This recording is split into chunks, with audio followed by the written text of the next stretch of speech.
Hi everyone, it's Helen here and thank you for joining me for today's video. So I have another 6x6 project for you, so you can make 4 of these from one 12x12. I'm going to be working with a 6x6 paper pad today. I absolutely love the gorgeous colours in this. I just absolutely love them. Okay, so this is a 6x6 collection called Polar Christmas, and you get toppers in here as well. So let's have a quick look and then I'm going to show you the project. So you get all of these cutouts here, and they're all going to match the papers. So we get quite a few of those. So we have blue snowflakes, northern nights here with a forest, a snowy forest. We have the paper that I've used for this project here, and then we have like an ice sort of theme there. So lovely purples, greens, blues. There we are. I think this one's my favourite, so I think I'm going to be using that one today. And then we're back to the beginning. So this is the project. This is a lovely pouch or Christmas cracker or sweetie. There's loads of different things that you can call this. I'm just going to be calling like a gift pouch. And it's so easy to make. So I've chosen my piece of paper. Grab yourself a scoring board.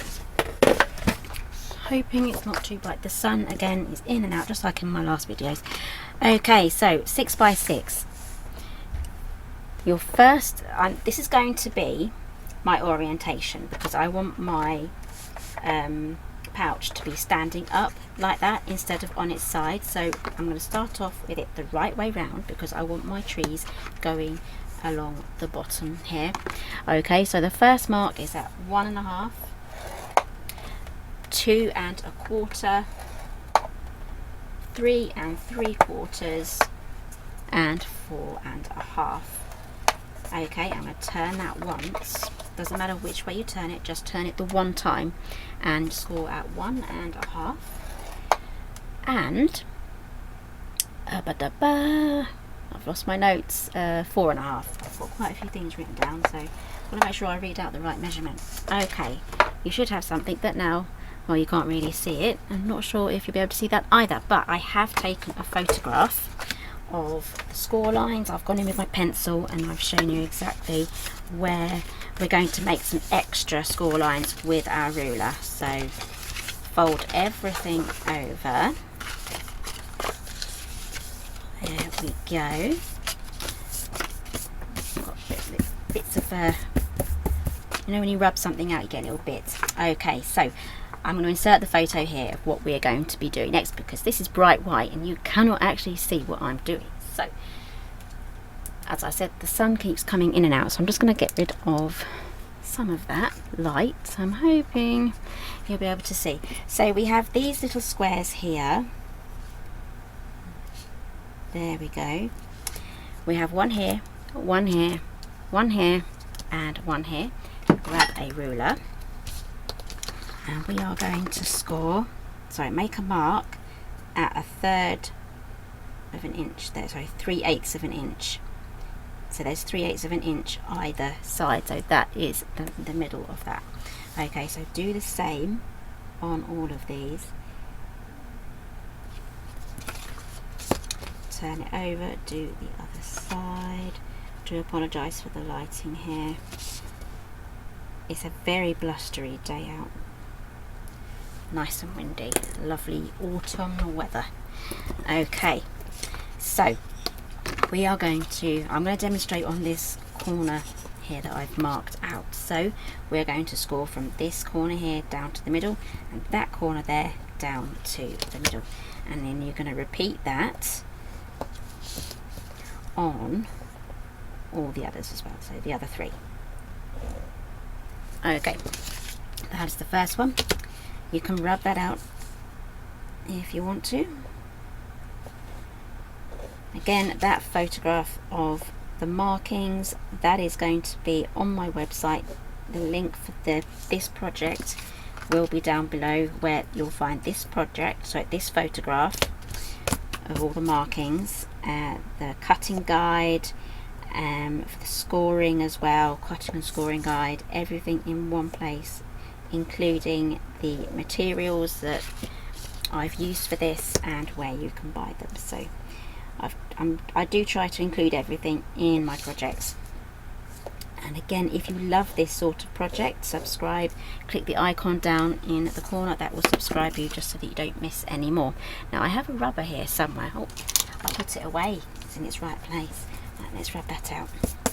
Okay, so now we have our extra little score lines popped in, so we're going to fold these outwards now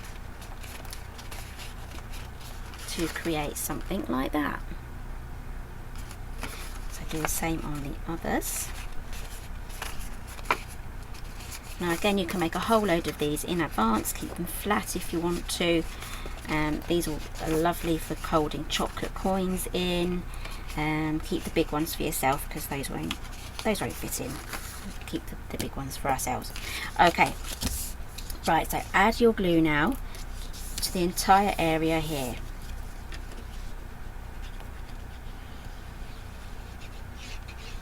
I've just folded over one section.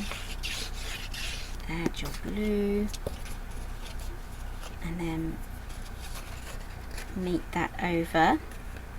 Line everything up, so glue will be your friend for this, just to get everything in the right place. And then you can fold that down and then you can just press that. There we go. Hoping the lighting's still alright. I might have to turn something back on. There we go. You should have now something that looks like that. And then because we've added our little sections here, our little diagonal lines, that should now go in that orientation. So we are going to add some glue now. So I'm going to add glue just to the inner rim here, just a little line just across there. Okay, and then I'm going to add a bit of glue just to these little sections here that fold in. So you're not going to be able to see that's kind of blended in with the snowballs or the snow falling. So pinch that closed. Now I've decided not to add any extra score lines because I kind of like the slopey look. So if I added another, you can add another score line there if you want to. It's up to you. Just pinch that closed. There we go. You should have now that's something that looks like that. So this is where you'd fill this with treats. If you want me to make a 12 by 12 version of this box, let me know in the comments and I will make that for you. So add your chocolates in first before you seal.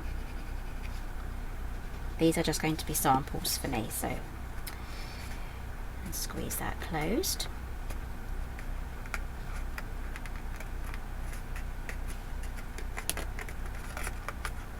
Okay, so I now have my pouch done. You can just pop a ribbon on there, a quick sentiment if you want to, and you're good to go. You can literally just put a ribbon around there, attach a gift tag, you're good to go. But I'm going to use one of the toppers from this one. So what is going to fit? The Winter Wishes one might go nicely. I want to kind of stick with the blues, so Baby It's Cold Outside. This is where you kind of like audition your thing. So this one is pretty big, this penguin, but it does look really nice. And then we have the Winter Wishes here with Love at Christmas, and then we have Baby It's Cold Outside. I think I'm just going to go for that one. And we also have the owl here as well. So let's trim out Baby It's Cold Outside. I'm going to go for the big ones. Let's go for the big ones. And another thing that you get are these borders. You get one here and one here, and I've used one of the borders just on this one here. Switch over to my little ones now, just to go in that section. The big ones, I can get a much straighter line if I use my long bladed scissors.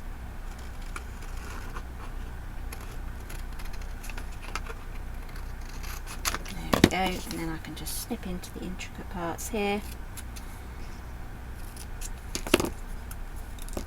Whoops. Okay, so we can pop that on there. That's going to look really nice with like a navy blue bow on the top. So let's get that popped up. Is this going to be big enough? Yes, it is. How wonderful are these going to look on plates if you're having a dinner party, little table favours. I'm going to pop that there because I'm going to get a bit of ribbon and I'm going to pop a bow on there. Okay, I've just raided that from my ribbon box. It's just an offcut. I think I probably rescued it from something that was going in the recycling. So I'm going to take 2 bunny ears, 2 loops. Oh, it's gone really dark. Let's turn some lighting on. The sun's gone down behind the cloud. Right, so we're going to have 2 loops. And then we're going to take the front loop, put it around the back, keeping hold of the loops, don't lose the loops, and then pull it through, and that is your quick hand-tied bow. You can tighten those up. There we go. Again, you can tie it around the box if you want, but I'm just going to do it a little bit loose. There we go, and there you go, the sun's come back out again. Right, I'm going to pop that. That could look good on there, but I'm literally just going to pop it up the top here. There we go, that's going to look really nice there. So I'm going to be using, normally I'd add this with a bit of hot glue. Just for now, I'm going to add that with just some wet glue and just hold that in place for a few moments. This dust does dry pretty fast. This is Cosmic Shimmer in a little squeezy bottle. Pop that on there. Again, that would look really good on the side, but I don't want to cover up the banner part. Okay, there we go. So there is a little treat pouch that's made from lovely blue forest papers, and here we have another one. You can make a ton of these using this one paper pad. You can literally kill the paper pad into pouches and you're done. You're ready for Christmas, you're ready for your dinner parties. And again, if this video comes out before Halloween, you can make a whole load of Halloween ones as well, just for birthdays, any occasion. So go into your paper stash, find your 12 by 12 papers, and then get making. So I hope you really enjoyed this project. The measuring and cutting guide is linked down below. That will take you straight to my website and this project. Subscribe in the corner just there, click the icon. I hope you like this one. Give me a thumbs up and I'll see you again soon.